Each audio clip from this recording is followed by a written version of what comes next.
തലച്ചോറിലേക്കുള്ള രക്തചംക്രമണത്തിന് തടസ്സം നേരിടുന്ന ഒരു രോഗത്തെയാണ് നാം സ്ട്രോക്ക് അഥവാ മസ്തിഷ്കാഘാതം എന്ന് പറയുന്നത്.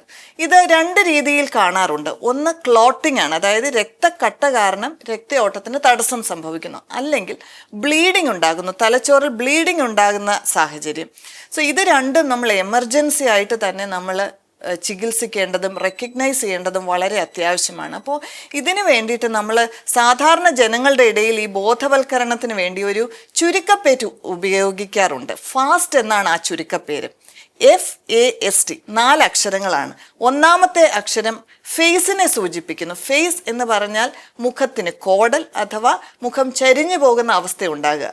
രണ്ടാമത്തെ അക്ഷരം ആം അഥവാ നമ്മുടെ കൈകൾ അല്ലെങ്കിൽ കാലുകൾക്ക് ബലക്ഷയം സംഭവിച്ചു പോകാം. മിക്കവാറും ഒരു വശത്തിനായിരിക്കാം ഇത് സംഭവിക്കുന്നത്.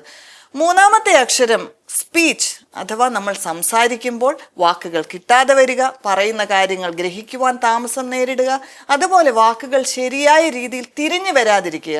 ഈ 3 രോഗലക്ഷണങ്ങൾ. അതോടൊപ്പം തന്നെ ചില വ്യക്തികൾക്ക് ബാലൻസിങ്ങിന് ബുദ്ധിമുട്ടുണ്ടാകാം, കാഴ്ച വ്യത്യാസങ്ങൾ ഉണ്ടാകാം. ഈ രോഗലക്ഷണങ്ങളെല്ലാം ഒരു സ്ട്രോക്ക് ഉണ്ടോ എന്ന് നമ്മളെ ചിന്തിപ്പിക്കേണ്ടുന്ന കാര്യങ്ങളാണ്. നാലാമത്തെ അക്ഷരം ടൈമാണ്. ടൈം ഈസ് ബ്രെയിൻ എന്ന് പറഞ്ഞാൽ സമയമാണ് മസ്തിഷ്കം.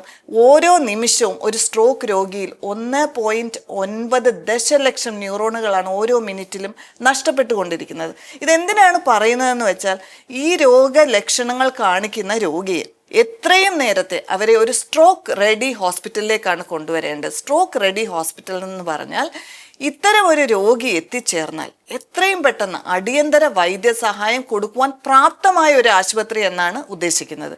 ഇത്തരം രോഗികൾ ആശുപത്രിയിൽ എത്തിയാൽ നമുക്ക് 3 മണിക്കൂറിനുള്ളിൽ, ചുരുങ്ങിയ പക്ഷം 4.5 മണിക്കൂറിനുള്ളിലാണെങ്കിലും ഈ ക്ലോട്ടിനെ അലിയിച്ച് കളയുവാനുള്ള ത്രോംബോലൈറ്റിക് തെറാപ്പി എന്ന ചികിത്സ കൊടുക്കുവാനായിട്ട് സാധിക്കും. ചില വ്യക്തികളിൽ തലച്ചോറിലേക്കുള്ള വലിയ രക്തക്കുഴലുകൾക്കായിരിക്കാം ബ്ലോക്ക് സംഭവിച്ചിട്ടുള്ളത്.